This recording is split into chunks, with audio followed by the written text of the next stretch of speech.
It's Mary Jade, welcome. I'm going to share my screen right now. So let's actually. Dr. Smith, I Hmm. just want to say Robert McCray here. Hello, Robert McCray. What do you How are you? teach?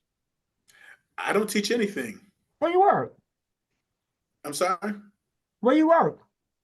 I work at Walgreens. I'm actually taking your class this semester. I emailed you about the book. Ooh, you're teaching my organizational behavior? No. I'm taking one of your classes. I know The the organizational behavior class. Management 266. Talent acquisition. Yes. Yes. Oh, hello. Yes. So That's wonderful. Well, we I'm are. very excited about that. And just know that this is my first semester teaching that class. well, this is my first semester taking it, so be kind. Absolutely. Thank you. Could be I the don't do only quizzes. semester. You'll be happy to know I don't do quizzes. So that's one thing. Okay, let's go. Excellent. I love this. Welcome. Today's real quick, it's going to be one of our micro sessions. So what we're going to focus on today is really using your syllabus to succeed. So again, normally it's myself and Mary Kate who are doing the co-presenting. Mary Kate is out today, so unfortunately, you're just stuck with me for the whole time. Again, if you don't know me, my name is Tom Hicks. I'm manager of academic success and support here at the college. So I oversee the Learning Center. And again, my co-facilitator is Mary Kate Moscow. She is an advisor in our TRIO student support services. So if you do have any questions about TRIO, we can certainly pass Mary Kate's information along and see if that's going to be a fit between you and the TRIO program. Our objectives are really simple today. Again, micro session. The two things we want to focus on right now are understanding the various components of the syllabus and then how to use your syllabus, regardless of whatever class you're taking, as a learning tool in your educational career. All right, so let's get down to basics. So thank you to Mario Borja, one of our biggest proponents of the Learning Center. He let us use his Math 131 syllabus as an example for this presentation. So shout out to Mario, always a key player. Couple things you want to notice about the syllabus, just instructional information. Now, Mario is really good. He's got his office location and mailbox listed, as you can see, 2706 in displays. He's got his email address. Notice that he is, in fact, using his oakton.edu email address. That is more common than not, but sometimes you may see a different alternative email for your instructor as well. Perhaps they're an adjunct faculty member and they're using their full-time job. You may see a different email, but in most cases you'll probably be seeing the oakton.edu. Below that is really important. He's got two different phone numbers listed. First one is just his campus phone number. You can tell because it's an 847 number, and the first three digits of the phone number are 635. That's kind of a tell that it's going to be an Oakton email. But notice in parentheses right next to it, it says voicemail. So in that particular case, he's not really going to be picking up that phone, but he's going to be able to respond and listen to that voicemail. Again, he's really clear about how he's using the various communication. Because below it, you'll see a 773 number, which you might assume that's going to be a mobile number. And then again, in parentheses, the only method of communication he's going to use is via to text students back and forth with that line. That's a great opportunity for you maybe to ask a question. Again, it also gives him the ability to sort of guard himself and make sure that he's taking care of himself and not responding to things at like 1 a.m. in the morning, but still have the ability to get back to you in a convenient. Notice he's got office hours. You may also see that listed as student support hours for some faculty members. In this case, they're all via Zoom on Mondays, Tuesdays, Wednesdays, Thursdays. And then in addition to that too, again, understanding that his office hours may be conflicting with another class, a job, a personal requirement, so on and so forth. He does have a little notation about also by appointment. That's a really great question to ask your faculty member if that's not explicitly listed on your syllabi. Is can we make an appointment above it outside of these hours if there's a mutually convenient time? All right, you should see the catalog description of the class in your syllabus. Again, just trying to give you a very brief overview of all the different topics that you're going to start hitting within that class. Are really important. So, just kind of behind the scenes, how the sausage gets made, if you will. What happens is each department and their various faculty members will start developing the content, the course description for each specific course that gets approved by the institution. Part of that process is to identify a certain amount of learning objectives. Now, at the end of the day, what our faculty and the department wants to know is that you're able to successfully understand and implement all of those learning objectives. So, in theory, that's your cheat sheet for each and every class you're going to take. Is what is exactly the college wants us, the department wants us to do, and that's going to help you create study guides. And we'll talk about that in a minute or two. Other components, you're going to see grading criteria. You could have a class where midterm is 50%, final is 15%. How is that grade calculated? Points, so on and so forth. Course policy, again, that could be something about being prepared, having your textbook, lab assignment, all of the prep material that you would need if it's a biology or chemistry class. Do you have to attend? I know that sounds kind of silly, but some faculty have varying degrees of attendance policy, and that's really going to differ from instructor to instructor. So think about what's expected of you in your class. There may be a different attendance policy if you're meeting in a night class that only meets once a week, as opposed to one that meets 2 or 3 times throughout the week. Again, the other key piece of the course syllabus is a course calendar, right?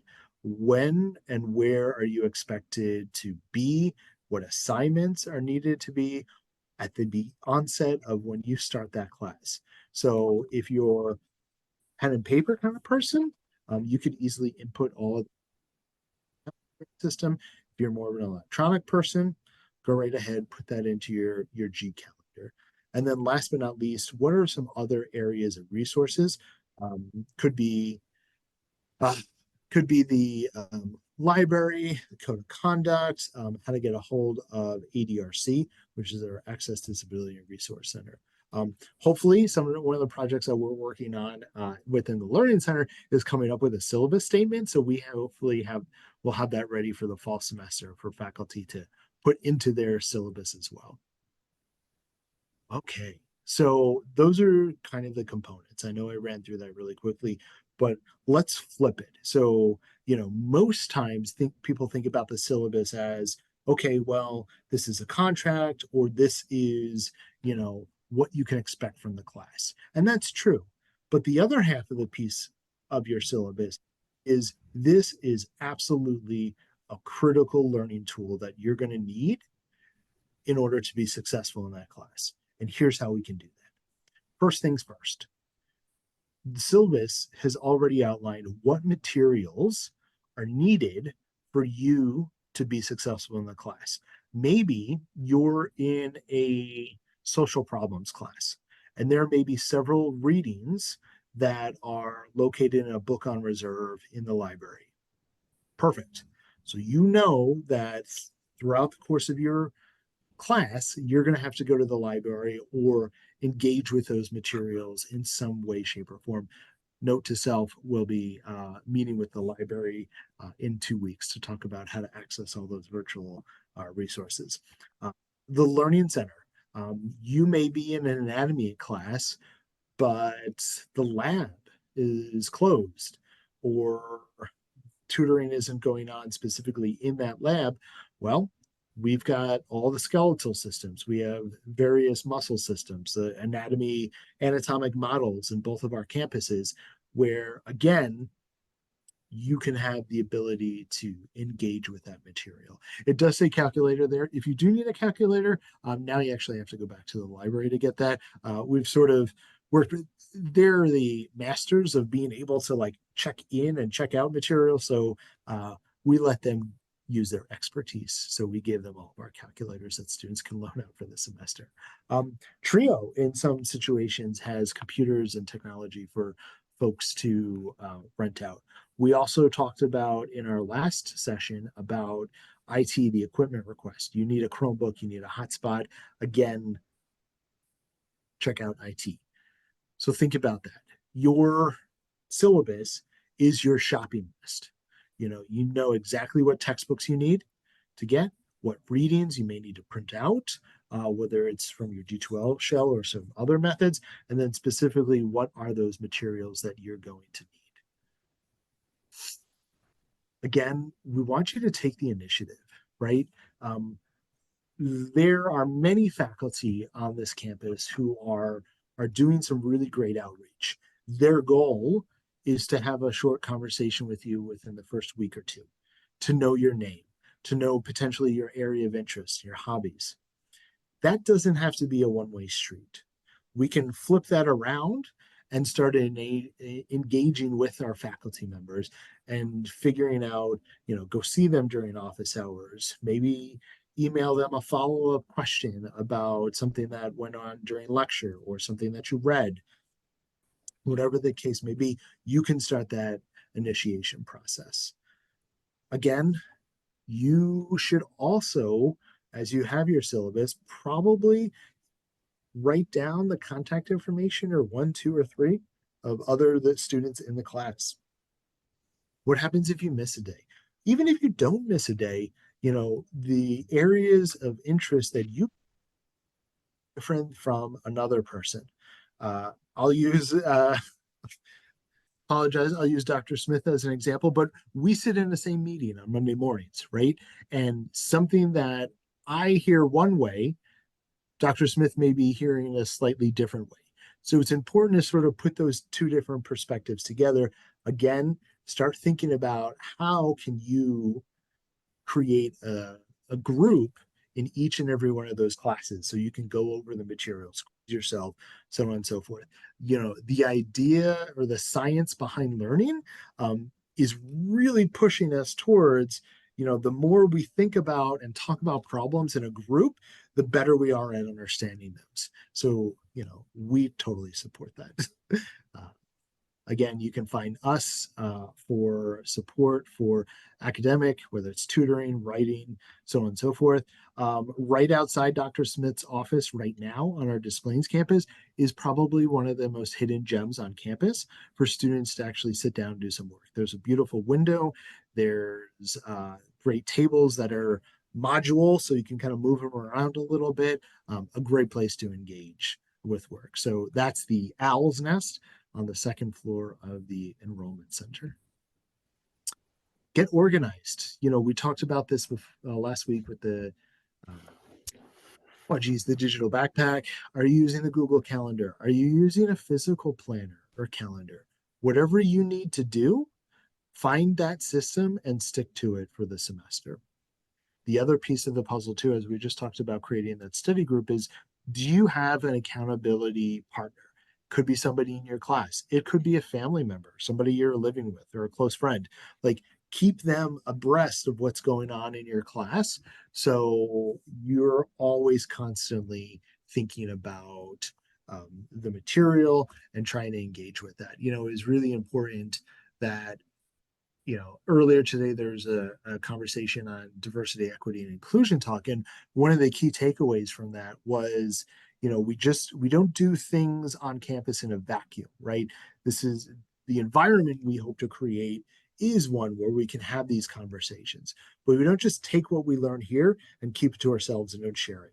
The same thing we can say for our classes. If you're learning something really interesting in your entrepreneurship class, you need to bring that out. Share it with your friends and family because it may spark a conversation with somebody else. So think about that. You've got an operations map, right? I like to think of things. It's funny. I've got my little pad here. Daily, I literally map things out by the half hour, what I'm doing. And then I use my digital calendar for more of a weekly and monthly. So I can see things, I can zoom out a little bit more and see things from a perspective. Think about how that your syllabus becomes an operations map. Everything is laid out in terms of the timeline of when things need to get done for you. How are you going to communicate, right? Is it via phone? Are you going to text? Are you going to email? There's a million different ways. Regardless, you need to try it out, right? Things are going to work. Things are not going to work, but you have to figure out what's best for you. I always think about this, especially we're coming up in a month or so for registering for the next semester. And, when I was advising, students would always be like, well, I just want afternoon classes. And then that falls apart. They're like, no, I want morning classes. So the next semester they correct, the marker correction is I want early classes. It's trial and error. So try out these opportunities. So we don't have time now, but what I want you to think about is to take one of the syllabi that you have this semester. Can you identify where your professor's office hours? How do they prefer to be contacted? And do you already foresee any challenges in meeting those objectives? The other piece of the puzzle is, really take a look at the learning objectives. Also, kind of just collectively think about when are the busiest days of the week. For me, it's Wednesdays and Thursdays are the craziest days of the week for me. That could be different from you. So put those all into perspective. The other piece of the puzzle too, and we'll really delve deep when we go into study strategies. But the thing that I want to instill in you is for each one of your learning outcomes, really start thinking about using that as a cataloging system. So all of the information that you're learning throughout your 8 weeks, 12 weeks, 14, whatever, however long your class is, where does this content best fit? Because if you've got six, if you think about it, if you got 6 learning outcomes, you got 6 different buckets, and then you can easily start kind of using the learning objectives as a cataloging system to say, okay, well, this piece of content fits under this learning objective, and I'm just going to start creating a running list. So when it comes time to start studying for a midterm, final, an exam, quiz, you've got a pretty good idea because when you go back, as an example, we'll take a look at number 2 here, calculate and interpret probabilities, various probability models, and oh my God, it's cut off, and their statistics, right? So if you're working on a concept and it's really specifically talking about how to interpret these type of probabilities, just fit that underneath that learning outcome. So when you go back and start studying, can you answer that question? Do I know how to calculate? And then once I've calculated it, interpret those probabilities. So, if you're using the casino as an example and you're at the roulette table, okay, how do I calculate what my odds are of, getting winning if I bet on black or red, or if I put a specific number, how does that change my, think about those probability numbers. Right? I enjoy casino. So go back here. Other things we want to kind of instill upon. So as I mentioned before, one of the really key areas, especially when you're creating that shopping list, is the library, right? Because they have so many wonderful resources for you. So on the 7th, Sylvia Rocio, who is our student engagement librarian, is going to come in and she's going to explicitly walk us through the library services, but how to access them remotely. Because again, as we all know with our daily lives, brick and mortar buildings, sometimes they're closed. Sometimes, but you may be thinking about or have the opportunity at 10 o'clock at night to want to engage with your material. So she's going to walk through how we virtually connect with all of our library resources. I know that was a little quick. Any questions? Maybe I took a breath.